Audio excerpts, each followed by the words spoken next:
بسم اللہ الرحمن الرحیم۔ رسول اللہ صلی اللہ علیہ وسلم نے ارشاد فرمایا کہ متقی، پرہیزگار، صاف شفاف، جس میں نہ کوئی گناہ ہے، نہ سرکشی، نہ کینہ اور نہ حسد ہے، وہ صاف دل کا شخص ہے۔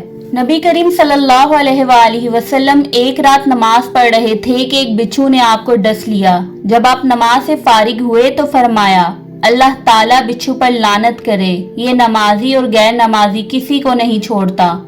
پھر پانی اور نمک منگوایا اور ایک برتن میں جمع کر دیا اور زخم پر ڈالنے لگے اور سورہ فلق اور سورہ ناس کے ذریعے پناہ طلب کرنے لگے۔ آپ صلی اللہ علیہ وسلم نے فرمایا کہ مسواک میں موت کے علاوہ ہر بیماری سے شفا ہے۔ صلی اللہ علیہ وسلم نے فرمایا کہ اللہ تعالیٰ سے وہی عمل قبول کرتا ہے جو خالص اس کے لیے ہو اور اس سے اللہ کی رضا مقصود و مطلوب ہو۔ آپ صلی اللہ علیہ وسلم نے فرمایا، جب تم میں سے کوئی شخص مر جاتا ہے تو اس کا ٹھکانہ اسے صبح و شام دکھایا جاتا ہے۔ اگر وہ جنتی ہے تو جنت والوں میں اور جو دوزخی ہے تو دوزخ والوں میں۔ پھر کہا جاتا ہے یہ تیرا ٹھکانہ ہے، یہاں تک کہ قیامت کے دن اللہ تجھ کو اٹھائے گا۔ آپ صلی اللہ علیہ وسلم نے فرمایا، جب بندہ اچھے انداز میں عبادت کرتا ہے اور پھر وہ بیمار ہو جاتا ہے تو اس پر مقرر کیے ہوئے فرشتے سے کہا جاتا ہے، اس کے عمل ویسے ہی لکھتے جاؤ جیسے یہ حالت صحت میں عمل کیا کرتا تھا، حتیٰ کہ میں اسے صحت یاب کر دوں یا اسے اپنے پاس بلا لوں۔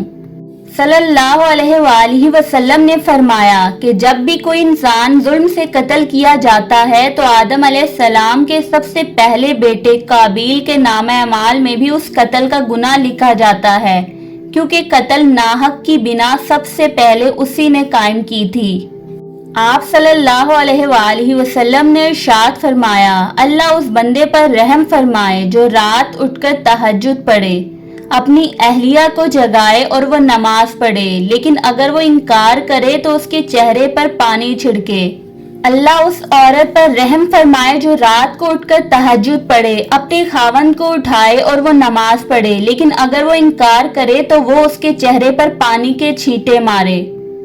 آقائے دو جہاں صلی اللہ علیہ وآلہ وسلم نے ارشاد فرمایا، وہ گناہ جس پر یہاں دنیا میں بھی اللہ پکڑتا ہے اور آخرت میں بھی بدترین عذاب دے گا، وہ فساد و سرکشی اور قطع رحمی سے بڑھ کر کوئی نہیں۔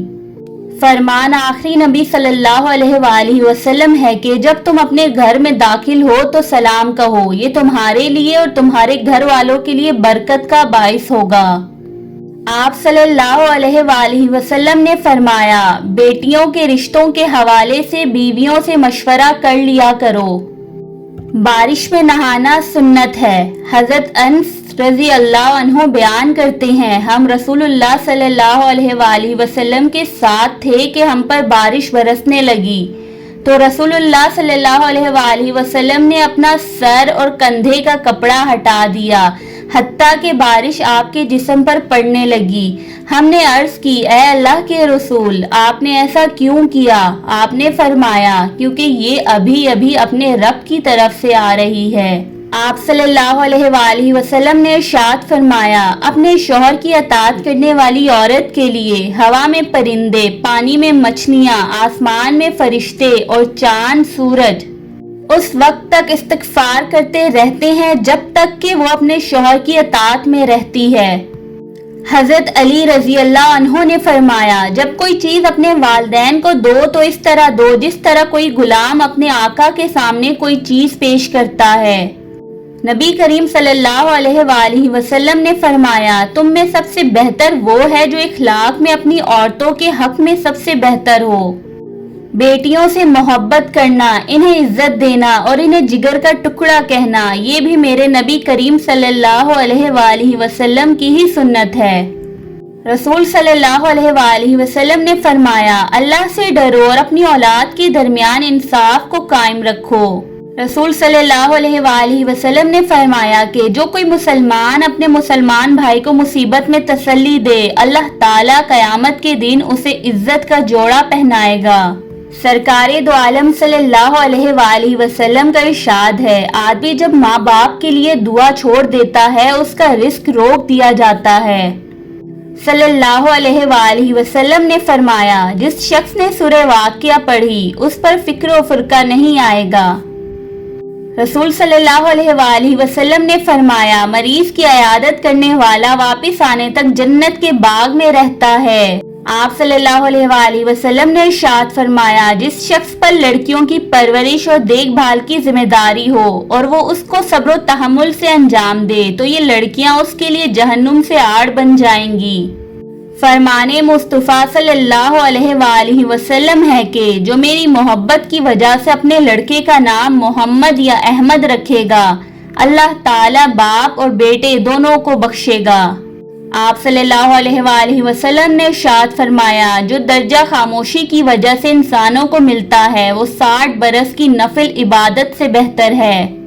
حضور صلی اللہ علیہ وآلہ وسلم کا ارشاد ہے بوڑھے انسان کا دل 2 چیزوں کے بارے میں ہمیشہ جوان رہتا ہے، دنیا کی محبت اور زندگی کی لمبی امید۔ نماز کہاں نہیں پڑھنی چاہیے؟ حضرت ابن عمر رضی اللہ عنہ بیان کرتے ہیں کہ رسول صلی اللہ علیہ وآلہ وسلم نے فرمایا کہ 7 جگہوں پر نماز نہیں پڑھنی چاہیے: کوڑے کرکٹ کے ڈھیر، ذبح خانہ، قبرستان، شارع عام، حمام، اونٹوں کے باڑے اور بیت اللہ کی چھت پر نماز پڑھنے سے رسول صلی اللہ علیہ وآلہ وسلم نے منع فرمایا ہے۔ سورہ بقرہ کی فضیلت۔ رسول صلی اللہ علیہ وآلہ وسلم نے ارشاد فرمایا تم اپنے گھروں کو قبرستان نہ بناؤ کیونکہ شیطان اس گھر سے بھاگ جاتا ہے جس گھر میں سورہ بقرہ کی تلاوت کی جاتی ہے۔ نہ محرم کو چھونا۔ نبی کریم صلی اللہ علیہ وآلہ وسلم نے فرمایا تم میں سے کسی شخص کے لیے یہ بہتر ہے کہ اس کے سر میں لوہے کی کیل ٹھونک دی جائے بجائے اس کے کہ وہ کسی نامحرم کو چھوئے۔ آقائے دو جہاں صلی اللہ علیہ وآلہ وسلم نے ارشاد فرمایا جو اپنے کپڑے فخر و غرور سے گھسیٹے گا اللہ تعالیٰ ایسے شخص کی طرف قیامت کے دن نہیں دیکھے گا۔ سید الانبیاء صلی اللہ علیہ وآلہ وسلم نے ارشاد فرمایا جو شخص خوش اخلاق ہوگا اس کے لیے جنت کے اوپر والے حصے میں مکان بنایا جائے گا۔ اللہ کی محبت۔ نبی صلی اللہ علیہ وآلہ وسلم نے فرمایا اگر تم اتنی غلطیاں کرو کہ تمہاری غلطیاں آسمان تک پہنچ جائیں پھر توبہ کرو تو پھر بھی اللہ تعالیٰ تمہاری توبہ قبول کر لے گا۔ تاک جھاگ۔ حضرت ابو ہریرہ رضی اللہ عنہ سے روایت ہے کہ رسول صلی اللہ علیہ وآلہ وسلم نے فرمایا اگر کوئی شخص اجازت کے بغیر تمہارے گھر جھانکے اور تم کنکری مار کر اس کی آنکھ پھوڑ دو تو تم پر کوئی گناہ نہیں۔ آپ صلی اللہ علیہ وآلہ وسلم کا فرمان ہے جس گھر کے دروازے رشتہ داروں کے لیے بند اور جس گھر میں رات دیر تک جاگنے اور صبح دیر سے اٹھنے کا رواج ہو جائے تو وہاں رزق کی تنگی اور بے برکتی کو کوئی روک نہیں سکتا۔ غصہ کے وقت۔ رسول صلی اللہ علیہ وآلہ وسلم نے فرمایا جب تم میں سے کسی کو غصہ آئے تو اگر وہ کھڑا ہو تو بیٹھ جائے، اگر غصہ ختم ہو جائے تو ٹھیک ورنہ پھر لیٹ جائے۔ وضو کب ٹوٹتا ہے؟ کسی نے رسول کریم صلی اللہ علیہ وآلہ وسلم سے شکایت کی کہ ایک شخص ہے جسے یہ خیال ہوتا ہے کہ نماز میں کوئی چیز نکلتی ہوئی معلوم ہوئی ہے۔ آپ صلی اللہ علیہ وآلہ وسلم نے فرمایا کہ وہ شخص نماز سے نہ پھرے یا نہ مڑے جب تک آواز نہ سنے یا بو نہ پائے۔ غیبت کیا ہے؟ رسول صلی اللہ علیہ وآلہ وسلم نے فرمایا کیا تم جانتے ہو کہ غیبت کس کو کہتے ہیں؟ صحابہ نے عرض کیا اللہ اور اس کا رسول ہی بہتر جانتے ہیں۔ آپ صلی اللہ علیہ وآلہ وسلم نے فرمایا اپنے مسلمان بھائی کی غیر موجودگی میں اس کے بارے میں ایسی بات کرنا جو اسے ناگوار گزرے بس یہی غیبت ہے۔ رسول صلی اللہ علیہ وآلہ وسلم نے فرمایا جو بھی لڑکا اپنے ماں باپ کو محبت اور احترام کی نظر سے دیکھتا ہے تو اللہ تعالیٰ اس کی ہر نظر کے بدلے ایک نفلی مقبول حج کا ثواب دیتا ہے۔ رسول صلی اللہ علیہ وآلہ وسلم کا ارشاد ہے جو اپنے والدین کو خوش کرتا ہے وہ اللہ کو خوش کرتا ہے اور جو آدمی اپنے والدین کو ناراض کرتا ہے وہ اللہ کو ناراض کرتا ہے۔ آپ صلی اللہ علیہ وآلہ وسلم کا ارشاد گرامی ہے میری شفاعت میری امت کے کبیرہ گناہوں کے لیے ہوگی۔ صلی اللہ علیہ وآلہ وسلم نے فرمایا باپ جنت کا درمیانی دروازہ ہے، تیری مرضی ہے اس کی حفاظت کر یا اسے چھوڑ دے۔ رسول صلی اللہ علیہ وآلہ وسلم نے فرمایا جب کوئی آدمی تم سے کوئی بات بیان کرے پھر اسے راز میں رکھنے کے لیے دائیں بائیں مڑ کر دیکھے تو وہ بات تمہارے پاس اس کی امانت ہے۔ رسول صلی اللہ علیہ وآلہ وسلم نے فرمایا اللہ تعالیٰ فرماتا ہے میرا بندہ فرض نماز کے بعد نفل عبادتیں کر کے مجھ سے اتنا نزدیک ہو جاتا ہے کہ میں اس سے محبت کرنے لگ جاتا ہوں۔ آپ صلی اللہ علیہ وآلہ وسلم نے فرمایا انجیر کھاؤ کیونکہ یہ بواسیر کو ختم کرتا ہے اور جوڑوں کے درد کے لیے مفید ہے۔ کیا آپ جانتے ہیں شہد کی مکھی کے علاوہ باقی تمام مکھیاں دوزخ میں ہوں گی دوزخیوں کو عذاب دینے کے لیے۔ گھر میں بکری کا ہونا محتاجی کے 70 دروازے بند کر دیتا ہے۔ بکری کی عزت کرو اور اس سے مٹی جھاڑو کیونکہ وہ جنتی جانور ہے۔ رسول صلی اللہ علیہ وآلہ وسلم نے فرمایا بے شک اللہ تعالیٰ اپنے بندے کو بیماری میں مبتلا فرماتا رہتا ہے یہاں تک کہ اس کا ہر گناہ مٹا دیتا ہے۔ رسول صلی اللہ علیہ وآلہ وسلم کا ارشاد ہے کوئی بھی مسلمان جو ایک درخت کا پودا لگائے یا کھیتی میں بیج بوئے پھر اس میں سے پرند یا انسان یا جانور جو بھی کھاتے ہیں وہ اس کی طرف سے صدقہ ہے۔ ہوا خارج ہونے پر ہنسنا، رسول صلی اللہ علیہ وآلہ وسلم نے ریا یعنی ہوا خارج ہونے پر ہنسنے سے منع فرمایا اور فرمایا کہ ایک کام جو تم میں ہر شخص کرتا ہے اسی پر تم دوسروں پر کس طرح ہنستے ہو۔ رسول صلی اللہ علیہ وآلہ وسلم نے فرمایا اللہ سے پناہ مانگو جہنم کے عذاب سے، اللہ سے پناہ مانگو قبر کے عذاب سے، اللہ سے پناہ مانگو مسیح الدجال کے فتنے سے اور اللہ سے پناہ مانگو زندگی اور موت کے فتنے سے۔ حضرت عائشہ رضی اللہ عنہا بیان کرتی ہیں نبی صلی اللہ علیہ وآلہ وسلم نے فرمایا وہ نکاح سب سے زیادہ بابرکت ہے جس میں اخراجات کم ہوں۔ رسول صلی اللہ علیہ وآلہ وسلم نے فرمایا اپنے والد کو نام سے نہ پکارو، نہ ان کے آگے چلا کرو نہ ہی ان سے پہلے بیٹھا کرو۔ رسول صلی اللہ علیہ وآلہ وسلم کا ارشاد ہے ہر جاندار کو آرام پہنچانے میں ثواب ہے۔ آپ صلی اللہ علیہ وآلہ وسلم نے فرمایا اللہ تعالیٰ ایسے شخص کو اپنے عرش کے سائے میں جگہ دے گا جس نے تنہائی میں اللہ تعالیٰ کا ایسے ذکر کیا کہ اس کے آنسو جاری ہو گئے۔ سرکار دو عالم صلی اللہ علیہ وآلہ وسلم نے فرمایا کہ جس نے سورہ بقرہ کی 2 آخری آیتیں رات میں پڑھ لی وہ اسے ہر آفت سے بچانے کے لیے کافی ہو جائیں گی۔ نبی کریم صلی اللہ علیہ وآلہ وسلم کا ارشاد ہے آدمی کے جھوٹا ہونے کے لیے اتنا ہی کافی ہے کہ وہ ہر سنی سنائی بات کو آگے بیان کر دے۔ نبی کریم صلی اللہ علیہ وآلہ وسلم نے فرمایا جب کوئی شخص سو کر اٹھے اور پھر وضو کرے تو 3 مرتبہ ناک جھاڑے کیونکہ شیطان رات بھر اس کی ناک کے نتھنے میں رات گزارتا ہے جس سے آدمی پر سستی غالب آ جاتی ہے، پس ناک جھاڑنے سے وہ سستی دور ہو جائے گی۔ وہ شخص جو چھپا کر صدقہ دے روز قیامت اللہ کے عرش کے سائے میں ہوگا۔ نبی کریم صلی اللہ علیہ وآلہ وسلم نے فرمایا میری امت میں سب سے پہلے میرے پاس حوض کوثر پر آنے والے وہ ہیں جو مجھ سے اور میرے اہل بیت سے محبت کرنے والے ہیں۔ صلی اللہ علیہ وآلہ وسلم کا ارشاد ہے جو شخص حق ہوتے ہوئے جھگڑے کو ترک کر دے اس کے لیے جنت کے درمیانی حصہ میں مکان بنا دیا جاتا ہے۔ آپ صلی اللہ علیہ وآلہ وسلم نے فرمایا نکاح میری سنت اور میرا طریقہ ہے تو جو میری سنت پہ عمل نہ کرے وہ مجھ سے نہیں۔ تم لوگ شادی کرو اس لیے کہ میں تمہاری کثرت کی وجہ سے دوسری امتوں پر قیامت کے دن فخر کروں گا، اور جو صاحب استطاعت ہوں شادی کریں اور جس کو شادی کی استطاعت نہ ہو وہ روزے رکھے اس لیے کہ روزہ اس کی شہوت کو کچلنے کا ذریعہ ہے۔ آپ صلی اللہ علیہ وآلہ وسلم نے فرمایا جنت والوں کے جسم پر بال نہ ہوں گے اور نہ ان کی داڑھی ہوگی اور ان کی آنکھیں سرمگی ہوں گی، نہ تو ان کی جوانیاں ختم ہوں گی اور نہ ان کے کپڑے بوسیدہ ہوں گے۔ آپ صلی اللہ علیہ وآلہ وسلم کا ارشاد ہے جب مجھے معراج کرائی گئی تو میرا گزر ایسے لوگوں پر سے ہوا جن کے ناخن تانبے کے تھے اور وہ ان سے اپنے منہ اور سینے نوچ رہے تھے۔ میں نے پوچھا جبرائیل یہ کون لوگ ہیں؟ کہا یہ وہ ہیں جو لوگوں کا گوشت کھاتے، غیبت کرتے اور ان کی بے عزتی کرتے تھے۔ رسول صلی اللہ علیہ وآلہ وسلم نے فرمایا میرے 5 نام ہیں، میں محمد، احمد اور ماہی ہوں یعنی مٹانے والا ہوں کہ اللہ تعالیٰ میرے ذریعے کفر کو مٹائے گا، اور میں حاشر ہوں کہ تمام انسانوں کا قیامت کے دن میرے بعد حشر ہوگا، اور میں عاقب ہوں یعنی خاتم النبیین ہوں، میرے بعد کوئی نیا پیغمبر دنیا میں نہیں آئے گا۔ نبی صلی اللہ علیہ وآلہ وسلم نے فرمایا ہر ایک آدمی کو خواہ وہ منافق ہو یا مومن ایک نور ملے گا، لوگ اس کے ساتھ ہوں گے اور جہنم کے پل پر آنکڑے اور کانٹے ہوں گے، وہ پکڑ لیں گے جن کو اللہ چاہے گا، اس کے بعد منافقوں کا نور بجھ جائے گا اور مومن نجات پائیں گے۔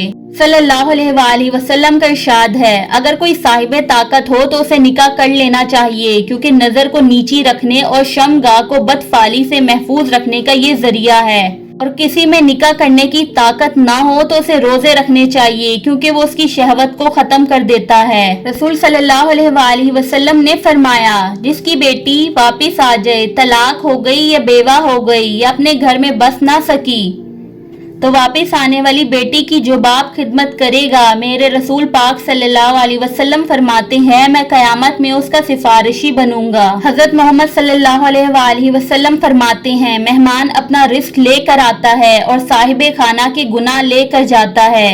رسول صلی اللہ علیہ وآلہ وسلم کا ارشاد ہے نظر کا لگنا حق ہے، اگر کوئی چیز تقدیر پر سبقت لے جانے والی ہوتی تو وہ نظر ہوتی۔ صلی اللہ علیہ وآلہ وسلم نے فرمایا باپ سے منہ نہ پھیرو، جس نے اپنے باپ سے منہ پھیرا اس نے کفر کیا۔ محتاجی سے بچنے کے لیے جو کوئی جمعرات کے دن ناخن تراشا کرے انشاءاللہ عز و جل فقیر نہ ہوگا۔ رسول صلی اللہ علیہ وآلہ وسلم نے فرمایا جب کوئی تم میں سے اپنے بھائی سے لڑے تو منہ پر تماچا نہ مارے۔ رسول صلی اللہ علیہ وآلہ وسلم نے فرمایا کیا میں تمہیں لوگوں میں سے بدترین آدمی کے بارے میں نہ بتاؤں؟ یہ وہ آدمی ہے جس سے اللہ کے نام پہ کچھ مانگا جائے اور وہ ہوتے ہوئے بھی نہ دے۔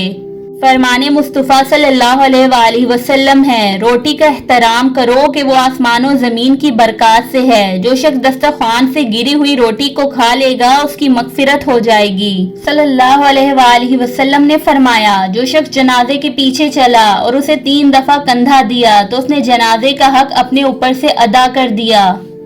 آپ صلی اللہ علیہ وآلہ وسلم کا فرمان ہے تم خود کو پاک مت کہو، تم میں سے نیک آدمیوں کو اللہ خوب جانتا ہے۔ شیطان کو اولاد آدم میں زیادہ سونے اور زیادہ کھانے والا سب سے زیادہ پسند ہے۔ حضور صلی اللہ علیہ وآلہ وسلم ایک مرتبہ گھر تشریف لائے تو روٹی کا ٹکڑا گرا ہوا دیکھا۔ آپ صلی اللہ علیہ وآلہ وسلم نے اسے اٹھا کر صاف کیا اور کھا لیا اور فرمایا اے عائشہ رضی اللہ عنہا عزت دار چیز کی عزت کرو، جب اللہ تعالیٰ کسی قوم کا رزق چھین لیتے ہیں تو واپس نہیں کرتے۔ سورہ کہف اور قبولیت کی گھڑی۔ رسول صلی اللہ علیہ وآلہ وسلم کا فرمان ہے جس نے جمعہ کے دن سورہ کہف پڑھی اس کے لیے 2 جمعوں کے درمیان نور روشن ہو جاتا ہے۔ صلی اللہ علیہ وآلہ وسلم نے فرمایا جمعہ کے دن میں 12 گھڑیاں ہیں، جو بھی مسلمان اس حالت میں پایا جائے کہ اللہ تعالیٰ سے کوئی سوال کرتا ہو تو اللہ تعالیٰ اسے وہ چیز عطا کر دیتے ہیں، لہذا اسے عصر کے بعد کی آخری ساعت میں تلاش کرو۔ رسول صلی اللہ علیہ وآلہ وسلم نے فرمایا ہر نیکی کا صدقہ ہے تمہارا اپنے بھائی کو خوش مزاجی سے ملنا اور تمہارا اپنی بالٹی سے اپنے بھائی کے برتن میں پانی ڈال دینا بھی نیکی میں سے ہے۔ سیدنا عبداللہ بن مسعود رضی اللہ عنہ بیان کرتے ہیں کہ میں نے رسول صلی اللہ علیہ وآلہ وسلم سے پوچھا کون سا عمل افضل ہے؟ آپ صلی اللہ علیہ وسلم نے فرمایا نماز کو اس کے وقت پر پڑھنا۔ میں نے پوچھا کے بعد کون سا؟ فرمایا والدین کے ساتھ حسن سلوک کرنا۔ میں نے پوچھا پھر کون سا؟ فرمایا اللہ کی راہ میں جہاد کرنا۔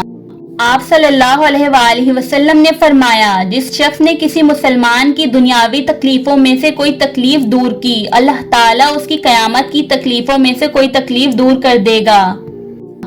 آپ صلی اللہ علیہ وآلہ وسلم کی بیوی حضرت عائشہ رضی اللہ عنہا جب کوئی ایسی باتیں سنتی جس کو سمجھ نہ پاتی تو دوبارہ اس کو معلوم کرتی تاکہ سمجھ لیں۔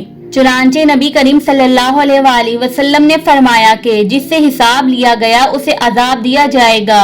حضرت عائشہ رضی اللہ عنہا فرماتی ہیں کہ یہ سن کر میں نے کہا کہ کیا اللہ نے یہ نہیں فرمایا ان قریب اس سے آسان حساب لیا جائے گا؟ رسول صلی اللہ علیہ وآلہ وسلم نے فرمایا کہ یہ صرف اللہ کے دربار میں پیشی کا ذکر ہے، لیکن جس کے حساب میں جانچ پڑتال کی گئی سمجھو وہ غارت ہو گیا۔